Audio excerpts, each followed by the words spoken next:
문장 하나하나가 그대로 이렇게 마음이 와 닿는 거예요. 그래서 홍해를 갈랐던 하나님은 여전히 지금도 가릴 수 있다는 것이죠. 사자굴에서 다니엘을 구하셨던 하나님은 여전히 지금도 구할 수 있다는 거죠. 광야에서 만나를 비같이 쏟아서 먹일 수 있었던 분은 지금도 그럴 수 있다는 거죠.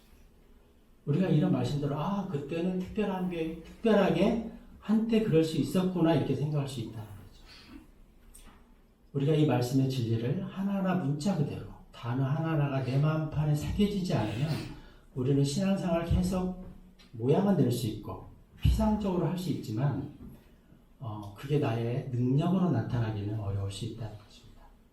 제가 이제 올해 거리 설교를 참여하면서 느끼는 게 이렇게 마음 놓고 전도제를 주고 거리 설교를 할 수 있는 게 과연 얼마나 앞으로 남았을까. 이 세상 돌아가는 것을 보면은 얼마 안 남았다는 생각이 들어요.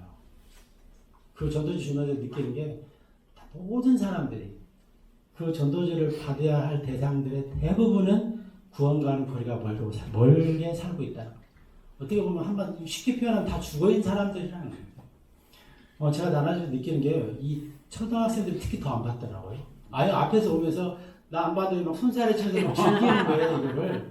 왜 나이 드신 분들 뭐해 하고 이렇게 물어라도 보는데, 요즘 학교 교육이 뭐가 문제인지 모르는데, 즐기더라고요, 거부하는 것을. 그래서 우리가 정말 지금은 전도할 수 있고, 말씀을 마음 놓고 전할 수 있고, 그런 시대지만 이게 과연 얼마만큼 우리한테 남아있을까, 그 생각을 하면은 마음이 좀 안타깝기도 합니다. 그래서 우리가 성경을 머리로 아는 것도 중요한데 이것이 조금을 알아도 100% 내 마음속에 내 마음판에 새겨지는 말씀이 그것만이 나의 영적 실력이 될 수 있다 이렇게 말씀드리고 싶습니다. 그래서 우리가 말씀들에 대해서 많이 제안을 하잖아요. 내 경험학상 저거는 좀 아니지.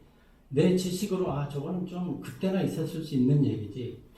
저 말씀은 좀 너무 이상적이야. 현실감이 없는 내용 같은데 막 이렇게 재단을 하는 것입니다. 또 어떤 말씀은 우리 요즘 세상에도 보편적 상식에 저 말씀은 맞지 않는데 저런 말을 하면은 다 정신병자라고 하지 않을까. 이렇게 우리가 성경에 대해서 미리서 이렇게 재단을 우리부터 하고 있다는 것입니다.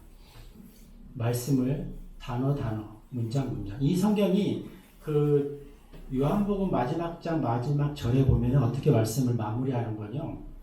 하나님의 예수님의 모든 그 사역 역사를 기록한다면은 이 지구라 이 땅에서라도 보관도 못한다는 거예요.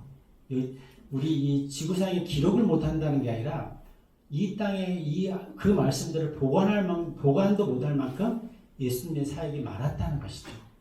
그런데 이 한 권에 요약해 놓은 것은 꼭 필요한 말씀, 반드시 우리한테 배움이 되는 말씀만 출연한다는 거죠. 때로는 성경이 두꺼워 보이지만 절대 그렇지 않다는 거예요. 이 세상도 이 성경을 담을 수 없다는 겁니다. 요한복음 보면 분명하게 그렇게 말씀하고 있어요. 그래서 제가 창세기 예를 들어서 좀 오늘 예화를 좀 들어서 이렇게 말씀드리고 싶어요. 창세기 39장에 보면 요셉에 대해서 뭐라고 말씀하시는 분이 형통한 자라고 해요. 요셉을 흔히 사람들이 형통한 자라고 많이 그의 그 별명처럼 얘기를 합니다.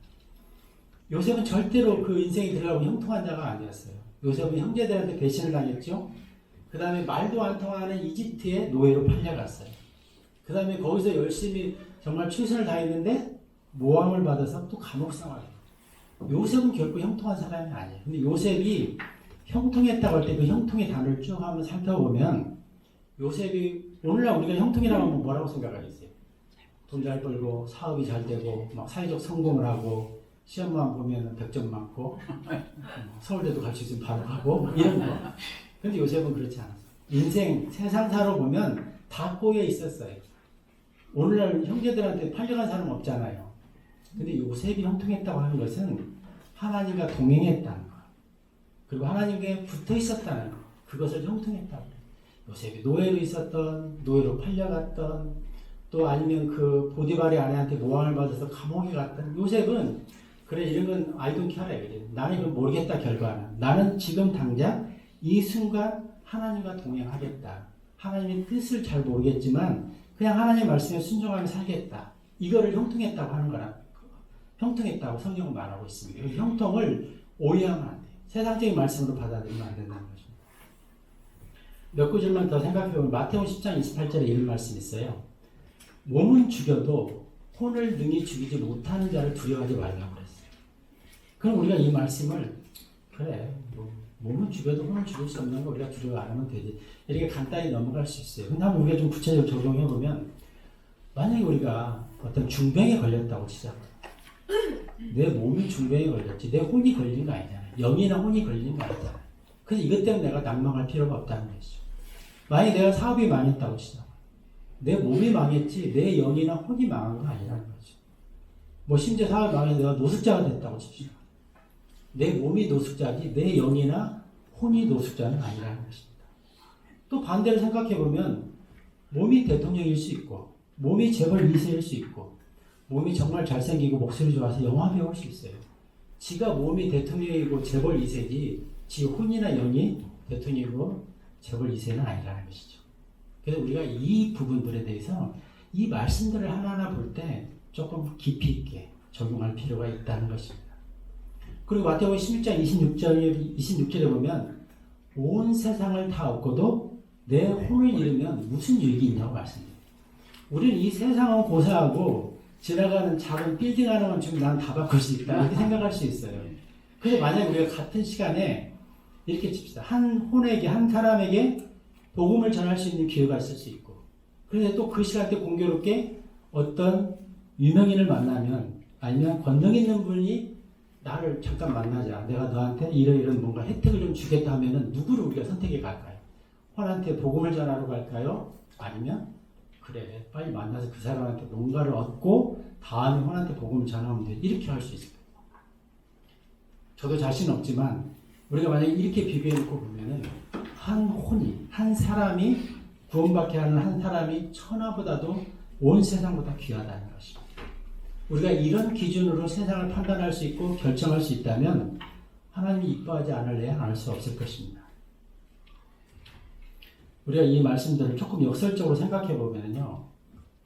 만약에 요셉에게 하나님께서 처음에 네가 나한테 계속 순종하면 네가 노예가 되든 말이 안 통하는 데 살든 형제들한테 배신을 당해도 야 계속 네가 나한테 순종해. 그러면 20대에 내가 너를 총리로 세워주겠다. 그러면 저는 할 수 있을 것 같아요.